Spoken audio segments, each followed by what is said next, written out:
Bienvenue, Mohamed El Hababi. Je rappelle que vous êtes président de la Confédération des syndicats des pharmaciens du Maroc. Ouais.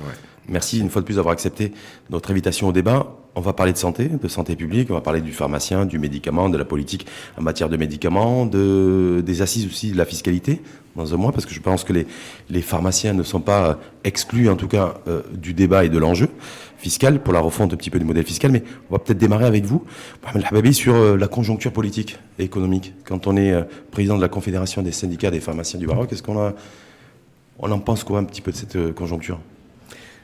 Merci de m'avoir invité à ce plateau. Aujourd'hui, tous les secteurs souffrent d'une conjoncture économique, en l'occurrence le nôtre, la pharmacie d'officine.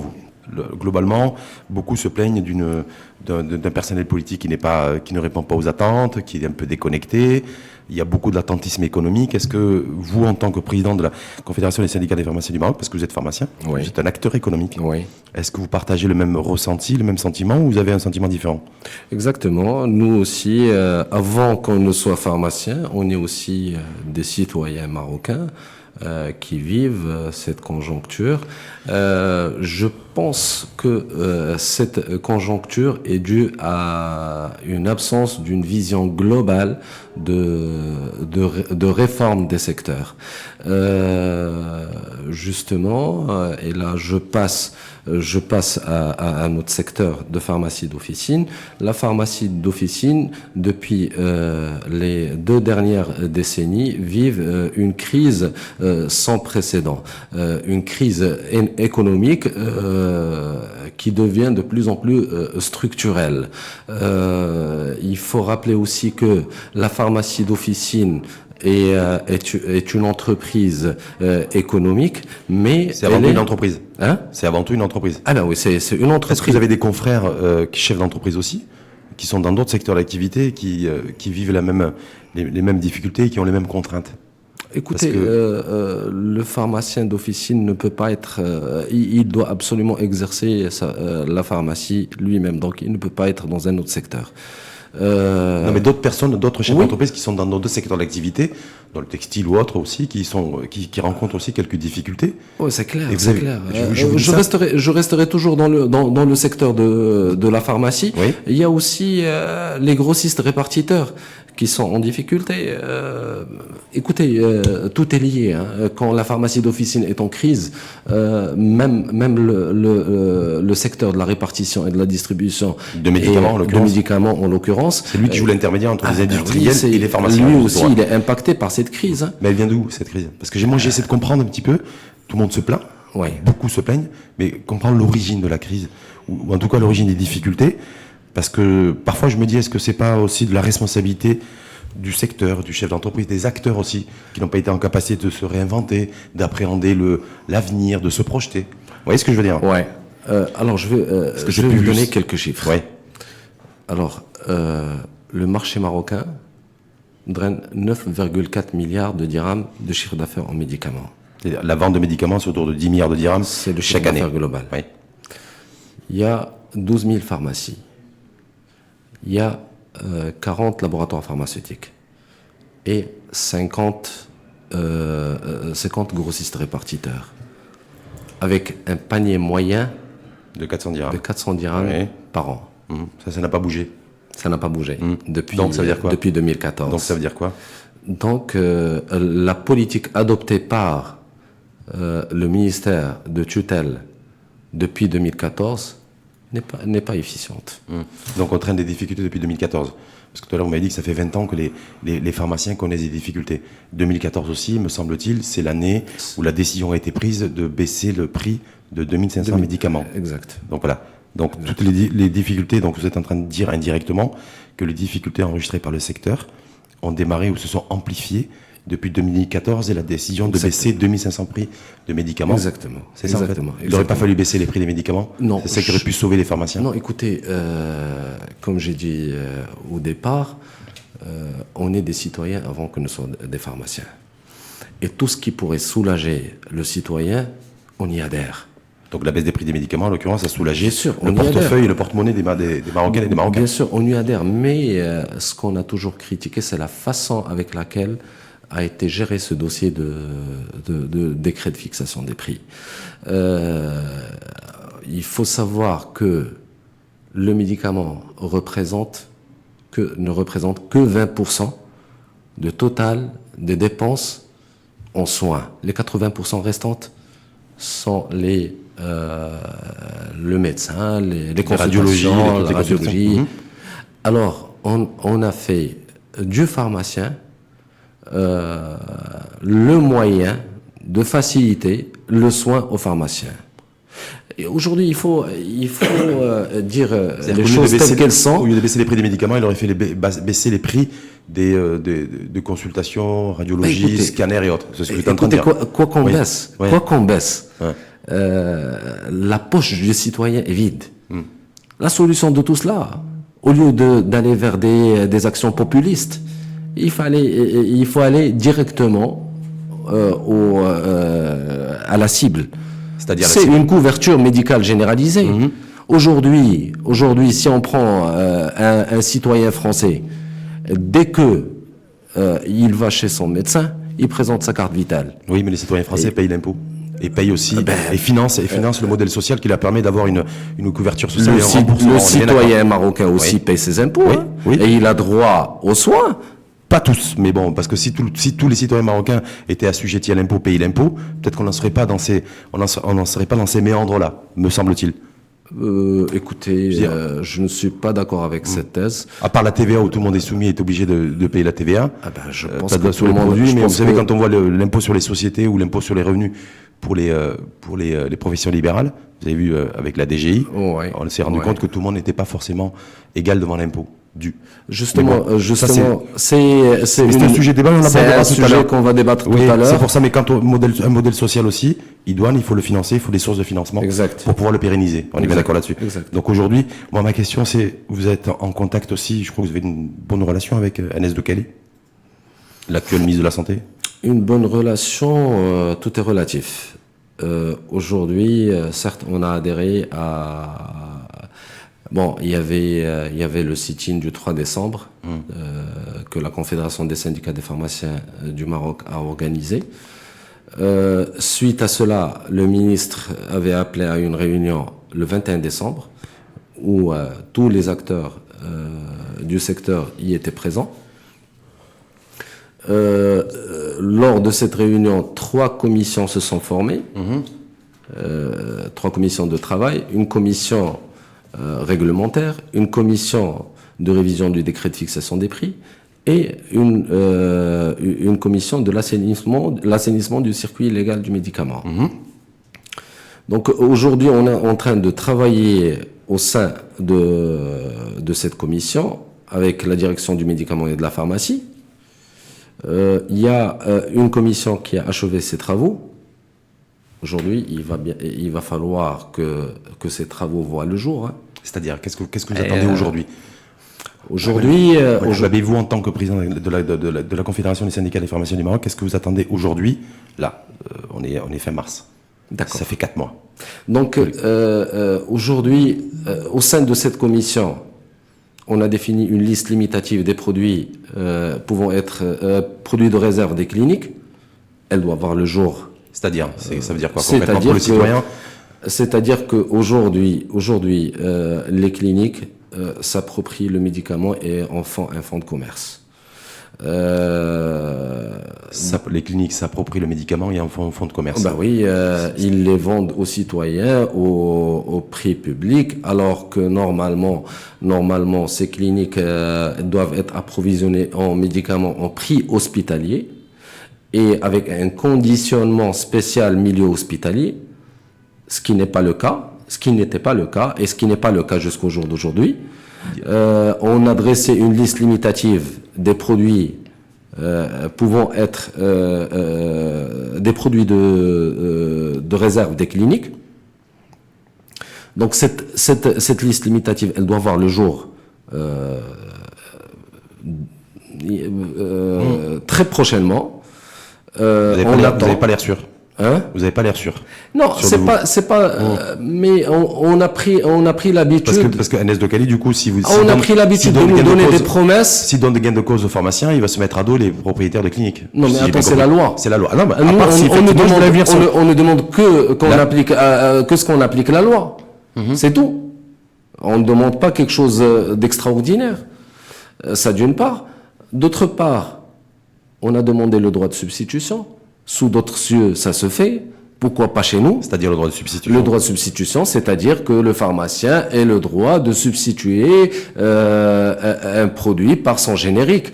Et le médecin, le pharmacien se substitue au médecin. Non, loin de là. Oui. Loin de là. Parce que le médecin fait on ne demande jamais prescription médicale. Non, le médecin fait son diagnostic, il prescrit son ordonnance avec la dénomination commune internationale, avec DCI, prescription par DCI, et le pharmacien, il délivre le médicament de la même DCI. Voilà, c'est ça le droit de substitution. Pourquoi on le demande? Parce que aujourd'hui, le pharmacien vit une crise économique et le stock constitue une charge lourde pour lui. Aujourd'hui, on a 84 génériques d'amoxicilline. Est-ce qu'on en a besoin dans une pharmacie? Ce qui constitue un stock dormant pour lui et par conséquent une perte d'argent. Vous avez ouvert le dialogue et la discussion aussi avec les industriels, ceux qui produisent. Oui. Ceux qui sont censés produire la molécule, ils sont présents dans la commission. Ils sont présents dans la commission. Écoutez, nous on a proposé à ce qu'il y ait une limitation de nombre de génériques par princeps. C'est-à-dire au lieu d'aller génériquer des princeps qui sont déjà génériqués, qu'ils aillent innover et ils génériquent des produits dont... Mais c'est pas leur intérêt économique. C'est de tirer le maximum de profit, de capitaliser au maximum sur les, en développant, en tirant sur la corde, sur les princeps. Écoutez, si, je pense. Si on obtient ce droit de substitution, le marché va s'autoréguler. S'autoréguler par lui-même. Et si, ça veut dire quoi? Ça veut dire que la santé financière des officines se portera beaucoup mieux?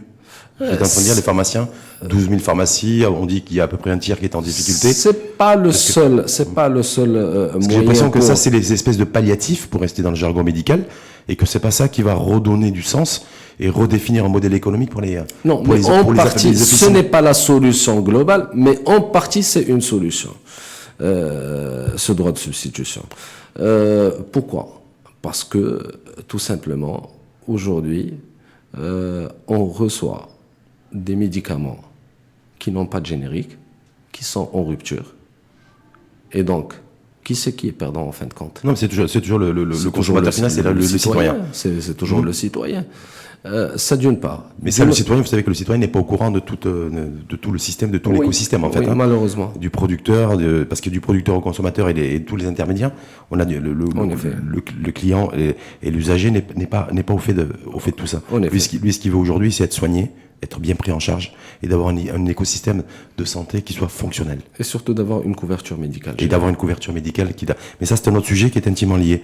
Ma question, Mohamed Hababi, est-ce qu'aujourd'hui, au-delà du fait qu'il y a des situations difficiles d'un point de vue financier pour les patrons d'officine, entre autres, il n'y a pas la nécessité de repenser son propre modèle économique? Exactement. Ça fait 1 an et demi, le chef de l'État a demandé à repenser un nouveau modèle de développement. Exactement. Est-ce que là, il n'y a pas la nécessité, au lieu de demander une révision des prix des médicaments, au lieu de demander le retrait de la TVA de 7% qui pèse sur les médicaments, est-ce que si on veut être sérieux et qu'on est ancré véritablement dans les enjeux d'aujourd'hui et de demain, c'est pas que les patrons d'officine repensent aussi sérieusement à leur propre modèle économique? Justement, le modèle économique actuel est devenu obsolète. Que le pharmacien s'appuie sur la marge du médicament a démontré ses limites. Parce que c'était limite, j'ai envie de vous dire, sans vous offenser, limite c'est un fonctionnement d'un rentier. Le pharmacien, c'est le monopole au niveau du médicament. Je marge sur la vente de médicaments et puis j'attends que ça se passe. C'était ça pendant 20 ans, l'attitude du pharmacien. Justement, vous êtes d'accord avec moi ou pas? La Fédération internationale pharmaceutique a défini des nouvelles missions du pharmacien. Elle les a définies en 7 points. Parmi ces nouvelles missions, aujourd'hui, Aujourd'hui, le Maroc, on dit toujours que le Maroc a un déficit en ressources, en matière de ressources humaines au niveau du domaine de la santé. C'est faux. Mais le Maroc, il faux. Hein? C'est faux. C'est vrai. C'est vrai. Il y a un déficit. Il y a un déficit au niveau des hôpitaux. Donc, pour décongestionner, nous, on propose des solutions qui figurent parmi les nouvelles missions décrites par la Fédération internationale pharmaceutique. Donc, le Maroc dispose de 12 000 pharmacies réparties à travers le royaume. Et on trouve une pharmacie dans une zone où le ministère de la Santé n'y est pas. Donc, et le pharmacien, il peut valablement jouer le rôle, je ne me substitue pas au médecin. Mais, qu'est-ce qu'elle a dicté, la Fédération internationale de pharmacie? Elle dit que aujourd'hui, on pose une liste limitative de maladies bénignes pouvant être traitées en pharmacie et que le pharmacien décongestionne les hôpitaux. Ça d'une part. D'une autre part, la vaccination en officine. Vous avez vu ce qui s'est passé récemment par rapport à la grippe H1N1. Oui. Vous savez combien en pourcentage de la population vaccinés contre la grippe H1N1 au Maroc, on est à 2%. De personnes vaccinées contre les risques de la grippe H1N1. Exactement. C'est-à-dire que s'il y avait eu la possibilité d'être vacciné chez les pharmaciens, on serait arrivé à Est-ce que le pharmacien est habilité à assurer des vaccins? Je vous pose la question, mais bien sûr, il est habilité à le faire. Il l'a fait dans son cursus. Est-ce que vous en avez parlé à Agnès Doukali, d'ailleurs Agnès Doukali, qui est ministre de la Santé, qui avait été pointée du doigt pour aujourd'hui une communication extrêmement light, légère de la gestion de crise. Exactement. Aujourd'hui, Agnès Doukali, il est favorable à cette demande. Donc voilà, ça d'une part. Donc la vaccination en officine, une liste limitative des maladies bénignes. Aujourd'hui, il y a un débat qui est ouvert en France sur les tests rapides de l'angine, pour différencier entre l'angine virale et bactérienne. Ça se fait en pharmacie. Et aujourd'hui, les caisses de prévoyance jouent le jeu avec eux. En janvier 2020, ils seront remboursés par la Sécu. Donc, pourquoi tout ça? Parce que le pharmacien, il pourrait valablement contribuer à une économie d'échelle. Comment? En évitant la prescription d'antibiotiques inutiles, étant donné... Ça veut dire moins d'activité pour le médecin et plus d'activité pour le pharmacien. Non. Justement, c'est là où il y a la nuance. Pourquoi? Parce qu'aujourd'hui, si on compte de 40 à 90% des angines traitées sont d'origine virale et on prescrit des antibiotiques pour des angines virales, c'est inutile. C'est inutile. Et donc, pour faire cette économie, il va falloir donner aux pharmaciens le droit de faire ce test rapide, moyennant des honoraires. Et là, je parle... Honoraires qui seraient libres ou qui seraient fixés par l'État? Fixés par l'État. Là, je pose la question. Oui, fixés par l'État. C'est dans l'air du temps de demander des honoraires. Non. Écoutez, on n'est pas là pour léser le citoyen. On est loin de vouloir léser le citoyen. Tout sera fixé par l'État. On donne aux pharmaciens ce droit de dépister et que les caisses aussi jouent le jeu. En termes de remboursement? Oui. Le tiers payant. Pourquoi pas? Mais juste quand on était sur la refonte du modèle économique, j'ai l'impression, Mohamed Hababi, que lorsque je rencontre des représentants en l'occurrence, vous, des patrons d'officines, de pharmaciens ou d'autres secteurs d'activité, on a du mal à appréhender l'avenir et à répondre, si vous voulez, à la refonte du modèle économique. Moi, je me dis, quand je suis pharmacien aujourd'hui, on est en 2019, le pharmacien en 2029, il va ressembler à qui et à quoi? Est-ce que ça, voilà, au-delà des choses que vous avez évoquées, qui ont du sens et qui sont tout à fait légitimes en termes de réflexion, mais je crois savoir que je me dis, moi, je serai pharmacien, est-ce que la principale menace, elle vient pas du numérique? Est-ce que la principale menace, c'est pas dans les 5-10 prochaines années d'avoir des médicaments qui soient distribués via l'intelligence artificielle, vous savez, avec les algorithmes, voilà, ou sur les marchés, c'est-à-dire le marché e-santé. Est-ce que c'est pas ça les vrais enjeux? Écoutez, aujourd'hui, on peut pas calquer ce modèle pour le Maroc, tout simplement parce que aujourd'hui, le pharmacien marocain, il peine à payer ses dettes, à payer ses charges fixes. Et voilà, donc aujourd'hui c'est la grande difficulté. Aujourd'hui, c'est l'instinct de survie. Il n'a même pas le temps de penser à l'évolution. Non, mais c'est l'évolution qui pense à lui.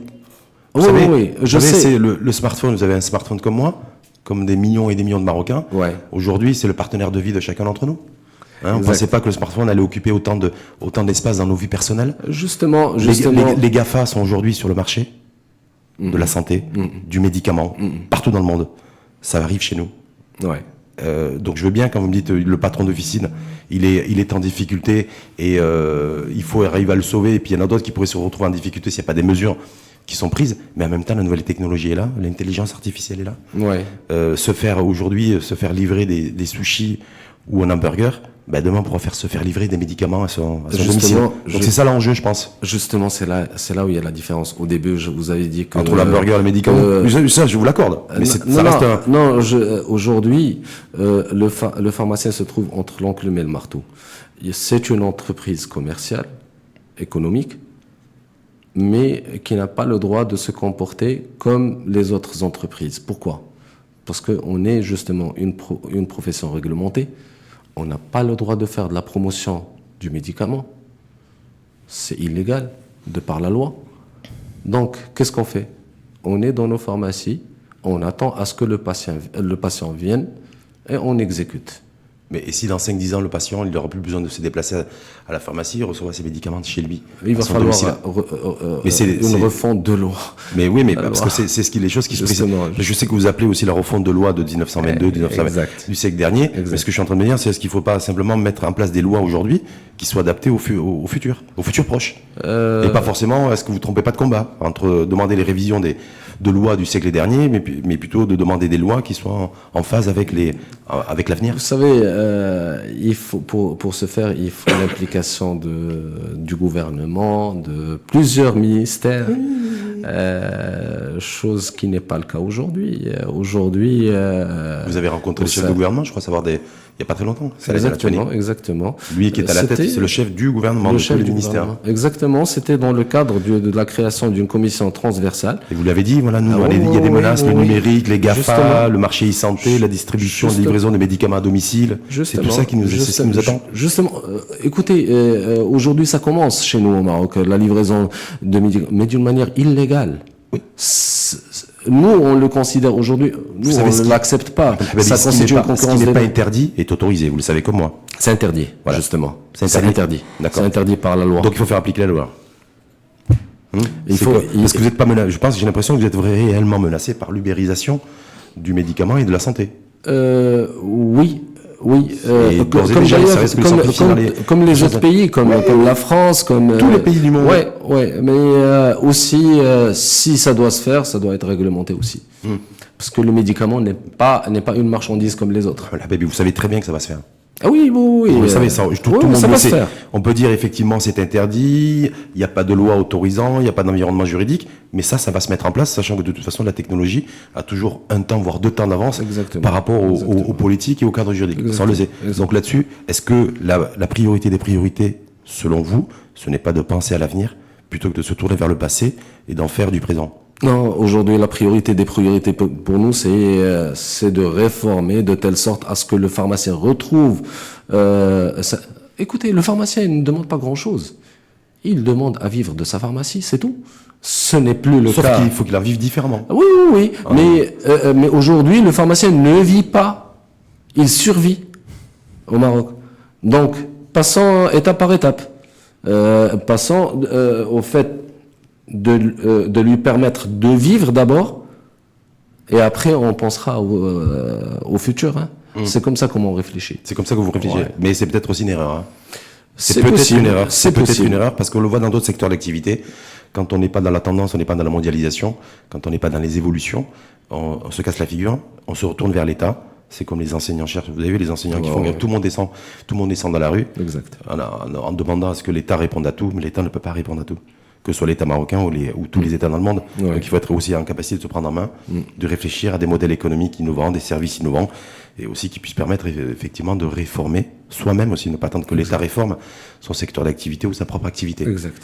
Par rapport tout ce qui est fiscalité aussi, parce qu'il y a les 3e assises de la fiscalité, c'est dans moins d'un mois, c'est les 3 et 4 mai prochains. Je sais que vous avez travaillé sur un mémorandum en février dernier, qui a été établi et remis. Est-ce qu'il y a des attentes particulières de la part de la Confédération des syndicats des pharmaciens du Maroc auprès de la DGI, que vous avez déjà rencontré d'ailleurs? Exact. Donc aujourd'hui, on demande et on a présenté, comme vous avez bien dit, un mémorandum de notre profession pour les assises fiscales du mois de mai. Parmi les points qu'on a demandé, on a demandé une équité fiscale. Et là, c'est ce que veut faire la DGI. Vous avez vu le slogan de la DGI. Et là, je vous donne un petit exemple. Oui. Aujourd'hui, une pharmacie en personne physique qui réalise un chiffre d'affaires de 2 millions de dirhams, elle paye 38% d'IR, c'est-à-dire 76 000 dirhams, d'accord. Et une pharmacie réalisant le même chiffre d'affaires, c'est-à-dire 2 millions de dirhams en SARL, elle ne paye que 10% d'IR. Donc là, c'est de l'injustice fiscale et vous voulez rétablir entre le statut de SARL et le statut de... Exactement. Alors, le deuxième point... La DGI vous a dit OK là-dessus? Un OK de principe? C'est une proposition qu'on a faite, ouais. qu'on débattra lors des prochaines assises. Le deuxième point. Aujourd'hui, on a une étude qui dit que les pharmacies qui sont moins d'1 million de dirhams ne sont pas viables. D'accord. Donc, pour booster et pour aider ces pharmacies, on a demandé à ce qu'ils reviennent à un forfait conventionnel. C'est-à-dire, on fixe un forfait pour ces pharmacies et qu'ils payent ces forfaits. Forfait à hauteur de combien? Et on avait une convention auparavant, mais elle a été délaissée. Elle est devenue caduque. Ouais, elle est devenue caduque. Alors, le troisième point, et là, c'est très important. C'est la normalisation des coefficients de marge brute. Aujourd'hui, on a un inspecteur qui vient inspecter une pharmacie. Il pose dans sa grille 29,75% pour le médicament, 40% de marge brute, oui. 40% pour le diététique et 50% pour la parapharmacie. Un autre inspecteur, on prend... Toujours de la DGI? De la DGI. Oui. On trouve qu'il a calculé 34% pour le médicament, 40% pour le diététique et 60% pour la parapharmacie. Donc il n'y a pas de règle. De règle établie. Donc vous voulez mettre un peu d'ordre dans ces règles-là. D'une autre part, une normalisation des charges. Aujourd'hui, on trouve un inspecteur à Rabat de la DGI. Il a accepté par exemple 2000 dirhams d'essence. À Casa, on lui rejette les 2000 dirhams, on lui met 1000 dirhams. Donc il va falloir normaliser ces coefficients de telle sorte à ce qu'il y ait une transparence. Quand un inspecteur il vient chez un pharmacien, le pharmacien il sait, il connaît ses droits et ses obligations. Aujourd'hui, on est à l'aveugle. C'est un peu là. Vous êtes sous le coup de l'arbitraire, vous êtes en train de dire. Exactement, de l'arbitraire. Le quatrième point, oui. C'est une déduction d'une provision de stock en raison du coulage, de perte, la casse, le vol. De médicaments stockés dans les pharmacies. Exactement, de médicaments stockés en pharmacie. Et le périmé aussi. Avant, ça se faisait. Aujourd'hui, ça se fait plus. Mais d'un point de vue purement fiscal, est-ce que vous militez toujours pour bénéficier de l'exonération des 7% de TVA sur les médicaments? Est-ce que c'est toujours à l'ordre du jour ou pas? Parce que pendant très longtemps, j'entendais ça. Ça fait des années. L'exonération de la TVA, écoutez, il faut qu'il y ait une exonération sur tout ce qui est médical et social, parce que c'est quoi la valeur ajoutée d'acheter un médicament? Aucune. Se soigner, ou tenter de se soigner, en fait. Déjà, donc on paye l'impôt pour se soigner, franchement... C'est pas juste pour vous? C'est pas juste. Ce n'est pas juste. Donc, il y a aussi le problème, on a demandé aussi la non-imposition ou bien la réduction de l'imposition sur les pharmacies qui se trouvent dans des zones rurales. Pourquoi? Aujourd'hui, personne ne veut s'implanter dans une zone rurale. On ne trouve que le pharmacien. On ne trouve ni école, ni médecin, ni architecte, ni notaire. Donc personne. Un encouragement fiscal, un encouragement fiscal dans le monde rural. Le pharmacien il joue un rôle très important dans le rural, pourquoi ne pas l'encourager? C'est grosso modo un peu les points. Non, il y a un autre deux point, parce autres que points. je suis surpris qu'il n'y ait pas un point sur l'encouragement à la production de médicaments. Sur le plan national. Oui, sur le plan national. Sur le plan national, justement. Je suis surpris que les pharmaciens que vous représentez aujourd'hui. Alors, je termine les points des assises très fiscales. parce que je voulais sur les. D'accord. Ouais, allez-y. Alors, il y a aussi la possibilité de comptabiliser une provision pour les clients douteux et pour les impayés sans passer par un avocat, parce que le coût, durée longue, ce sont des petits montants pour un coût beaucoup plus important. Donc, qu'est-ce qu'on fait? Nous, on joue un rôle social, justement. Ce rôle, c'est des fois, on donne des crédits, en fait, ouais. des crédits aux citoyens. Ce citoyen ne vient pas te payer et on est imposé dessus. Donc on est doublement. C'est la double sanction, comme on dit, c'est la double doublement peine. sanctionné. Et c'est une double perte. Et le 7e point qui est très important, c'est l'exonération de la plus-value en cas de cession de l'officine, en cas de réinvestissement dans un délai ne dépassant pas les 4 années, ou en cas de départ à la retraite. Ce qui permettrait de décongestionner un petit peu le secteur et de permettre aux nouveaux pharmaciens de s'installer. Oui, parce que les nouveaux pharmaciens, les nouveaux intrants, c'est pour ça que j'allais vous poser la question. Les nouveaux pharmaciens, les jeunes pharmaciens qui arrivent sur le marché, ils ont énormément de difficultés à trouver un emplacement, à pouvoir s'installer. Voilà. Donc je pensais que ça allait figurer dans les premiers points de vos revendications aussi pour auprès de la Direction générale des impôts pour essayer de faciliter l'installation de la nouvelle génération. Ça n'a rien à voir avec la Direction générale des impôts. L'encouragement fiscal, peut-être. Écoutez, parce que tous les bons plans et tous les bons endroits stratégiques. Là, c'est le rôle, je pense, du ministère de la Santé, parce qu'aujourd'hui, on n'a pas de carte sanitaire. Oui. On a des installations anarchiques et qui font des pharmacies qui sont en difficulté dès le départ. Et voilà. Et c'est pour ça que je pensais à cela aussi. Je me dis, il faut aussi il penser. Va falloir penser à instaurer une carte sanitaire. Sur l'encouragement et la mise en place éventuellement, parce que durant ces assises auxquelles vous allez prendre part, il y aura aussi, tous les sujets vont être mis sur la table, y compris la dépense fiscale, c'est-à-dire les différentes exonérations. Est-ce que quand moi je me suis penché de près en préparant votre venue, Mohamed Hababi, sur le médicament, je ne me suis pas attardé que sur les officines qui dispensent du médicament. Je suis allé aussi sur ceux qui produisent le médicament chez nous. Vous avez fait référence à 40 laboratoires. Et je me suis rendu compte que la courbe de production du médicament n'est pas ascendante, mais elle est descendante. On produit de moins en moins de médicaments chez nous. Alors si on veut une refonte aussi d'une politique et d'un modèle fiscal qui encourage la production, et ça pourra permettre aussi, me semble-t-il, aux pharmaciens peut-être d'avoir plus de médicaments à des prix compétitifs, me semble-t-il. Est-ce que là-dessus, il y a une réflexion aussi de mener? Je sais que j'ai pas en face de moi le représentant de l'AMIP, l'Agence marocaine d'industrie pharmaceutique, mais le pharmacien, maillon fort de la chaîne de valeur, est-ce qu'il n'y a pas aussi une nécessité que tout le monde fasse corps aussi au niveau de votre secteur, parce que je sais que c'est très difficile, chacun défend son intérêt de son côté, pour aller aussi vers une proposition en la matière d'exonération fiscale, mais pour encourager la production de médicaments, surtout qu'aujourd'hui, on se dirige vers l'Afrique et il y a une intégration économique qui est à l'ordre du jour. Ouais. Donc, aujourd'hui, en donnant le droit de substitution ou bien en octroyant le droit de substitution aux pharmaciens, je pense qu'il y aura un encouragement du médicament générique marocain. À la production?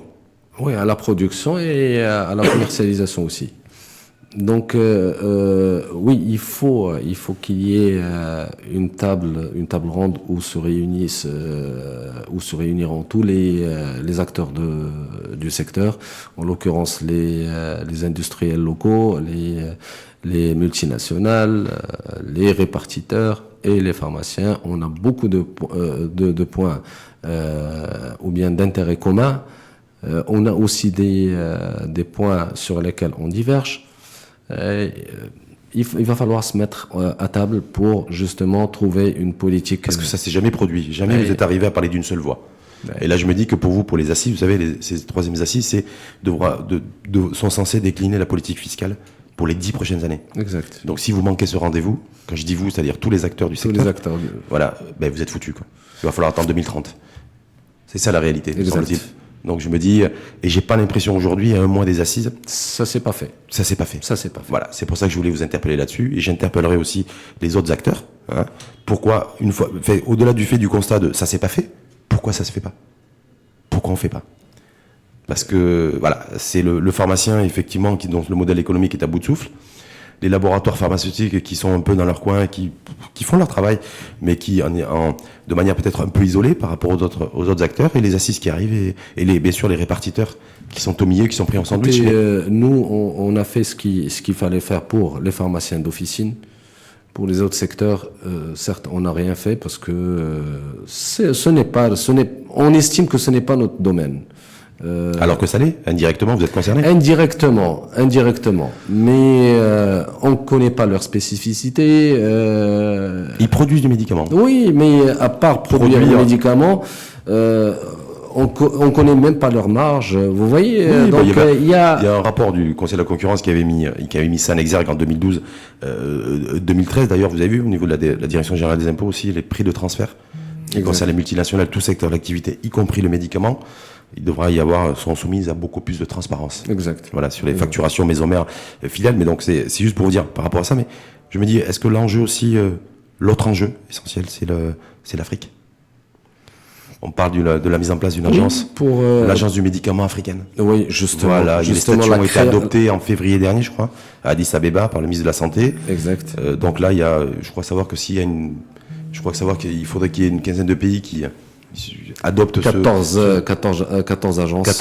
La création de 14 agences pour. Après, c'est quelque chose qui peut aller très vite. Oh, oui, est-ce que vous êtes prêt aussi pour ça? Aujourd'hui, le directeur du médicament de la pharmacie, professeur Jamal Tofek, l'a annoncé lors de l'ouverture de l'Officine Expo. Il avait réuni, je pense, 42 représentants de direction de médicaments de pharmacie de l'Afrique. Et justement, dont le but était de créer une agence africaine du médicament. Et pour ce faire, il faut aussi que le Maroc s'y mette pour justement créer cette agence au Maroc. Oui, à cette agence au Maroc, mais surtout que cette agence soit au profit de tous les acteurs du secteur. Ben oui. Donc je me dis, est-ce qu'on est en phase aussi là-dessus? Justement, le but, c'est d'avoir une autonomie. Parce que pourquoi je vous dis ça? Parce que plutôt que d'attendre des mesures compensatoires de l'État, ou plutôt que de se dire voilà, on demande des droits légitimes, hein, enfin des choses légitimes pour que ça aille mieux pour le patron d'officine, se dire aujourd'hui, on va élargir le champ, c'est-à-dire le champ de production et de consommation. On va passer aujourd'hui 34 millions de potentiels de consommateurs, peut-être de production, pas de consommation. Oui, mais 1 milliard. Mais en tout cas, on change de géographie. Oui. On est d'accord là-dessus. Oui. Donc si on change de géographie, il faut adapter son modèle économique. Exact. Et donc je me dis que c'est le principal challenge, il est là aussi, non? Justement, c'est le but de la création de l'agence. Je pense que aujourd'hui, la direction du médicament de la pharmacie y travaille sérieusement. Mais est-ce que les opérateurs et les acteurs, une fois de plus, j'insiste beaucoup là-dessus, est-ce qu'ils sont en phase et en ligne avec ça? Oui, en tout cas pour les officinaux, oui, on est pour, parce que justement, il faut que le médicament ait son autonomie. Et il ne peut l'avoir qu'en créant cette agence. Cette agence, après, ça va être aussi libre, ça va être des grands espaces, des très vastes espaces aussi de libre-échange. Exactement. La promotion du médicament marocain en Afrique, par exemple. L'expertise. Donc, oui, l'expertise. Et l'expertise, il a déjà commencé. Oui, c'est pour ça qu'il faut des caisses aujourd'hui, on reçoit des responsables de qualité du médicament qui sont formés au Maroc. Par la direction du médicament de la pharmacie. On peut en être fier. Donc l'enjeu et peut-être l'avenir aussi, au-delà du numérique, des GAFA, de la possibilité d'avoir des médicaments distribués à domicile, livrés en tout cas à domicile, c'est aussi, et avant tout peut-être aussi, l'africanisation de la politique santé, du médicament. Parce que voilà, c'est ce qui se passe à l'échelle européenne. Aujourd'hui, je vous parle très franchement. Aujourd'hui, on est très sceptique par rapport à cette politique de ce qu'on appelle nous le colportage, ou bien faire parvenir le médicament au patient à domicile. on n'a pas encore cette maturité pour le faire. On n'est pas capable Oui. de le faire. Oui, on n'est pas encore capable de le faire. Mais vous savez, les algorithmes aujourd'hui et les nouvelles technologies sont capables de le faire. Ils sont capables de savoir si vous aimez est-ce que vous aimez le sirop de fraise ou le sirop de menthe. Non, mais je suis très sérieux, vous savez. Vous êtes très connecté, Mohamed Al-Hababi. Vous êtes sur Facebook, vous êtes sur tous les réseaux sociaux, vous êtes très actif, voilà, vous êtes très dynamique. Donc vous avez vu, hein, c'est aussi la particularité de ces grandes plateformes, de ces géants du numérique, c'est de pouvoir identifier ce qu'on aime, ce qu'on n'aime pas. Est-ce qu'on est plutôt café au lait, est-ce qu'on est plutôt thé à la menthe, est-ce qu'on est plutôt harcha, est-ce qu'on est plutôt meloui, vous voyez. Donc je me dis, moi, avec les médicaments, ça risque d'être la même chose et incessamment sous peu. Non, ça pourrait pas être pour la même identifier, chose. en tout cas, pour cibler les. Ça pourrait pas être la même ciblage. chose, tout simplement parce que justement, la publicité sur le médicament est interdite par la loi. Ça d'une part. D'une autre part, pour ce faire, il va falloir, encore une fois, on va retourner à la même case départ. Il va falloir réadapter les lois. Et aujourd'hui, on n'est pas encore là. On est sur le fait de pouvoir assurer aux pharmaciens une vie sereine et qu'ils puissent vivre de sa pharmacie. Malheureusement, on est tous dans des environnements de plus en plus instables aujourd'hui. Il faut être flexible, il faut être. Donc c'est un état d'esprit sur lequel il va falloir travailler. Exact. Merci en tout cas, Mohamed Al-Hababi. Merci à vous. Je rappelle que vous êtes président de la Confédération des syndicats des pharmaciens du Maroc. Donc vous avez dit, il y a des commissions qui ont travaillé avec des livrables et des choses, des négociations entre guillemets directes avec le ministère public de la Santé, qui est en pleine réflexion d'ailleurs sur la nouvelle offre en matière de santé aussi et de politique santé pour l'ensemble du pays, l'ensemble des citoyens, y compris le RAMED aussi. Parce que le chef de l'État a insisté là-dessus, réactiver le RAMED, mettre les sources de financement nécessaires. On en est là aujourd'hui. Oui. Donc oui, le RAMED aujourd'hui, on le considère comme étant un échec et pour nous, à notre sens, pour le réussir, il va falloir associer le privé au public. Le partenariat public-privé.